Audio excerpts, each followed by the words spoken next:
de la société, des pratiques, des usages, il nous faut parfois faire un pas de côté. On dit même sortir du cadre. C'est ce que le design de service propose. Design de service? Mais c'est quoi au juste? Et quel est le rapport avec le service public? Eh bien, c'est une façon de voir l'intervention publique, un service rendu, au travers des yeux de la population à qui ce service est destiné, mais aussi au travers de l'expérience des agents. Et pour cela, il y a plusieurs étapes. D'abord, s'immerger. Comment ça marche ailleurs? L'espace d'accueil et les circulations, les relations entre agents et usagers, le matériel existant. Ensuite, recueillir. L'idée est d'identifier l'invisible. Les besoins, les attentes de chacun et chacune. Devant et derrière le bureau. Analyser. C'est la seconde phase du travail. Une fois le sac à dos bien rempli d'observations. Il faut un peu trier. Vient maintenant le moment de l'imagination. Et on se projette en osant, car à celles et ceux qui rêvent, rien n'est impossible. Bien sûr, il faut faire des choix. Fabriquer. Un bug, Benoît. Essayer. Tenter. Puis évaluer. Car cette méthode souple permet de s'adapter presque en temps réel. Un vrai voyage. Et le département du Finistère s'y est engagé avec motivation et créativité, accompagné par le collectif DTA. Entre janvier 2019 et mars 2020, 2 sites pilotes, le CEDAS de Saint-Marc et le CEDAS de Pont-l'Abbé, ont retroussé leurs manches. Les équipes ont ainsi visité 15 lieux inspirants, rencontré en entretien individuel et collectif près de 72 agents, et 40 usagers et usagères en entretien individuel spontané. Toute cette matière mise au travail a fait émerger des idées neuves.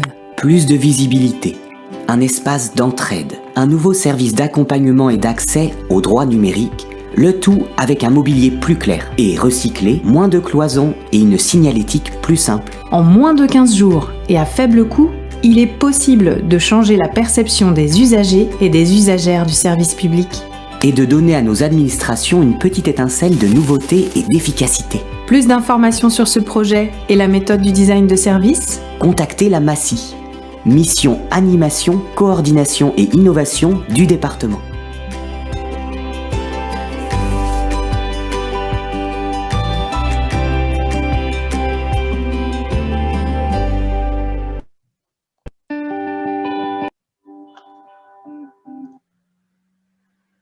Voilà, j'espère que tout le monde a bien vu et bien entendu.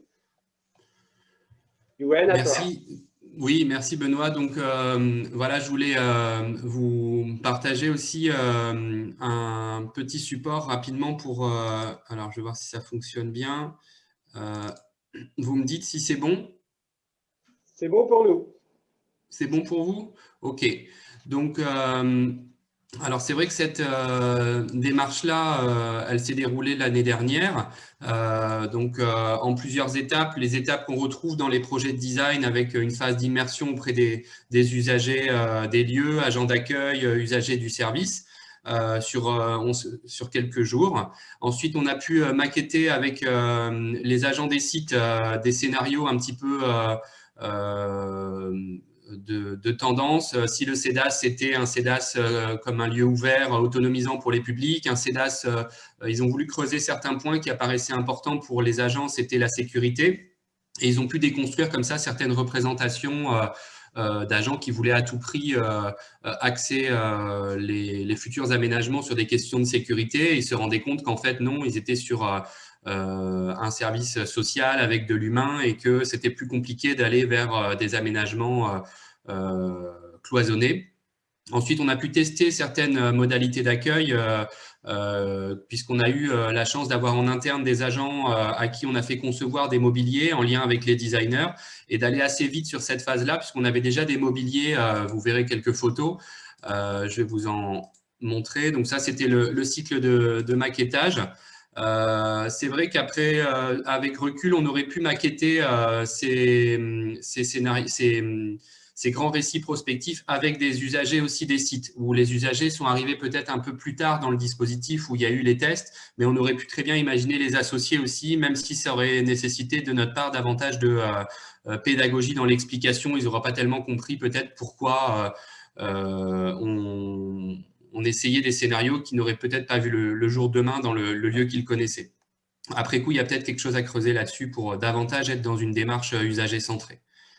Ça, c'est donc à partir des maquettes des agents et ils ont pu donc justement identifier certaines fonctions qu'on allait pouvoir tester avec différents concepts qui étaient abordés, un CEDAS fluide et agile, un accueil minimaliste. Et ensuite, ils ont pu venir implanter dans des zones de test sur les sites des mobiliers tests prototypés. Donc voilà, vous en voyez en fait certains avec ici aussi beaucoup d'efforts sur la signalétique avec des pictos, des informations assez simples et claires. Et on s'est rendu compte surtout dans un des sites qui arrive après, celui de Pont-l'Abbé, celui-là, en fait, il faut que vous imaginiez qu'il n'y avait que des cloisons en bois. Le site était vraiment dans son jus des années 80 et on a même eu des verbatims d'agents qu'on a collectés les premiers jours qui arrivaient en ouvrant la porte et ils ont eu l'impression de se tromper de service. Pensant qu'ils étaient dans une autre administration. Donc, on a vu très vite l'effet de faire tomber les cloisons et de rendre un lieu qui était sombre, avec des bois anciens, comme un lieu vraiment ouvert.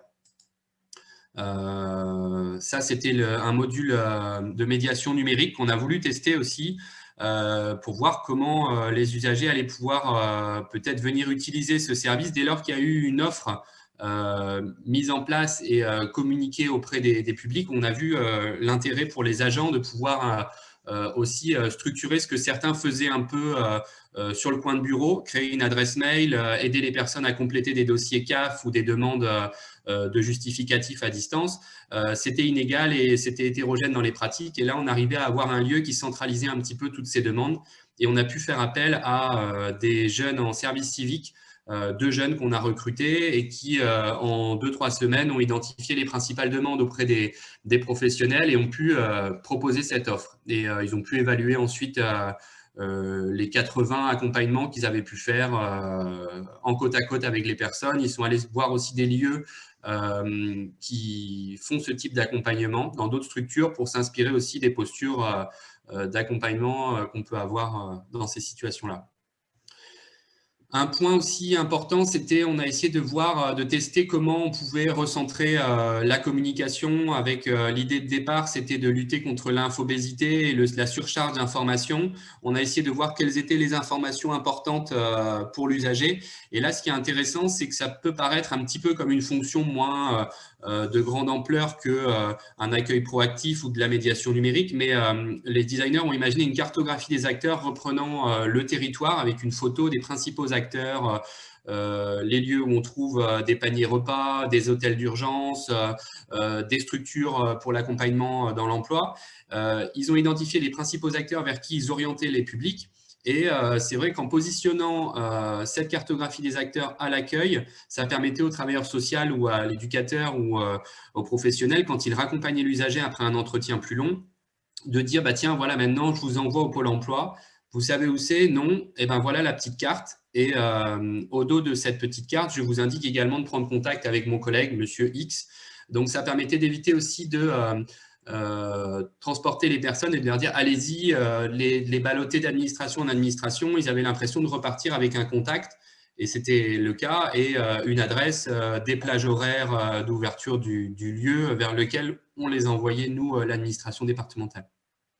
Donc ça a vraiment bien fonctionné à tel point que c'est généralisé désormais dans tous les 26 centres départementaux et antennes dans le Finistère. La DIRCOM a pu travailler avec les agents des sites pour généraliser cette cartographie des acteurs. Et on nous a redemandé des cartes vierges aussi pendant l'expérimentation, des petites cartes de visite pour créer aussi des nouveaux partenaires qui n'étaient pas forcément identifiés dès le début de l'expérimentation. Donc ça a très bien fonctionné. On a voulu tester aussi des accompagnements collectifs, mais on n'a pas pu le faire pour, par exemple, apprendre à mieux gérer son budget. On n'a pas pu, pendant l'expérimentation, le mettre en place. Et ensuite, donc, tous ces éléments-là ont permis d'alimenter un référentiel.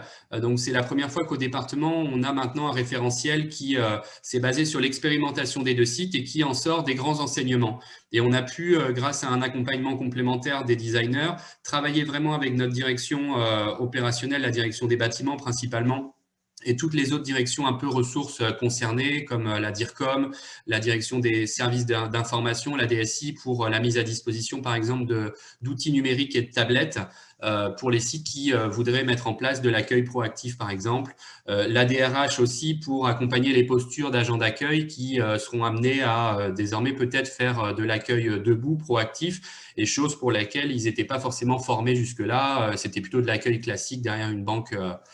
Voilà. Donc, on a pu, là maintenant, on est dans la phase, après toutes les étapes de design, on est vraiment dans une phase où la démarche et les aménagements définitifs sont mis en place sur les sites. La fin d'année, ils seront livrés, les commandes sont passées et les aménagements définitifs seront opérationnels fin d'année pour les 2 sites concernés.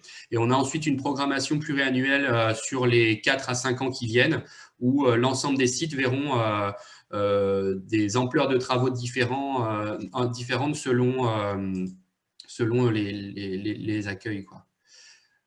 Voilà, le kit support de communication avec à chaque fois la problématique à laquelle répond la fonction, comment on la teste, et puis les moyens humains, aussi une fiche recette pour réussir ce test-là, parce que l'idée c'était de tester aussi sur les autres sites.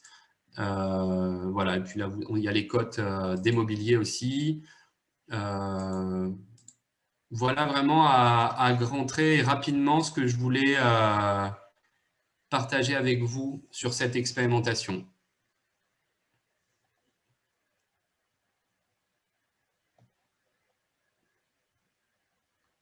Benoît, on n'entend pas ton micro. Je ne sais pas si tu parlais. Merci beaucoup, Yoann. Si tu avais un petit mot de la fin, qu'est-ce que toi, ça t'a apporté peut-être vraiment de différent et de très novateur, cette démarche?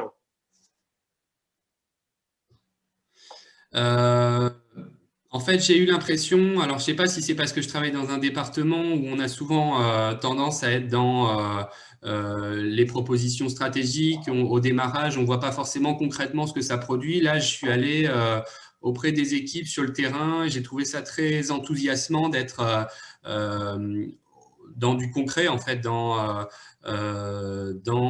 j'avais l'impression que la mise en place de politiques publiques d'action sociale faisait vraiment sens pour les personnes dans des lieux comme ça, et d'être au plus près du terrain pour faire avec eux, essayer de les convaincre, parce qu'on voit qu'au début, moi, je n'ai pas forcément été très bien accueilli. J'étais perçu comme celui qui vient avec déjà le design de politique publique. C'est quoi ce vocable utilisé? C'est de la conduite de projet. Nous, ça fait 20 ans qu'on accompagne des usagers. Vous n'allez pas nous expliquer que, en gros, on ne sait pas faire notre métier. On n'a pas forcément besoin de vous. Et c'est de voir que ces agents-là qui étaient plutôt réticents au démarrage sont aujourd'hui presque nos ambassadeurs pour aller tester la fonction de l'accueil proactif dans d'autres sites, quoi. Donc, c'est de voir ces changements de représentation professionnelle qui peuvent être déconstruites assez rapidement avec cette méthode qui est quand même assez efficace, je trouve, à l'échelle des administrations. Nos projets, ils mettent jamais… là, je trouve qu'en 12 mois, on a fait un projet où… ça décoiffe, quoi. Et je trouve que c'est cette efficacité dans la conduite de projet qui est intéressante. Très bien, merci. Et puis, d'ailleurs, ça… Voilà. Non, vas-y, je ne peux pas t'interrompre. Non, et puis d'ailleurs, je trouve que c'est encore stimulant de pouvoir repartir, parce que le département a lancé 3 projets. Donc là, je vous présente un qui… qui a très bien marché parce qu'on a eu un bon accompagnement ensuite sur le passage à l'acte avec les designers aussi. Les 2 autres projets qui concernaient des politiques publiques peut-être aussi plus complexes, comme la protection de l'enfance ou l'aide personnalisée à l'autonomie pour les personnes âgées. Ces 2 projets-là marchent moins bien. Ils sont restés à l'état d'une démarche design, mais derrière, on n'est pas passé dans l'intégration dans nos services, quoi. Et le fait que le département se relance dans un nouveau cycle de projets de design sur d'autres thématiques, ça, je trouve ça aussi très stimulant. Là, on vient de lancer mercredi dernier avec d'autres prestataires un projet sur le pôle documentaire de demain, avec tout l'accès à l'information, l'intégration du numérique dans la veille presse des agents.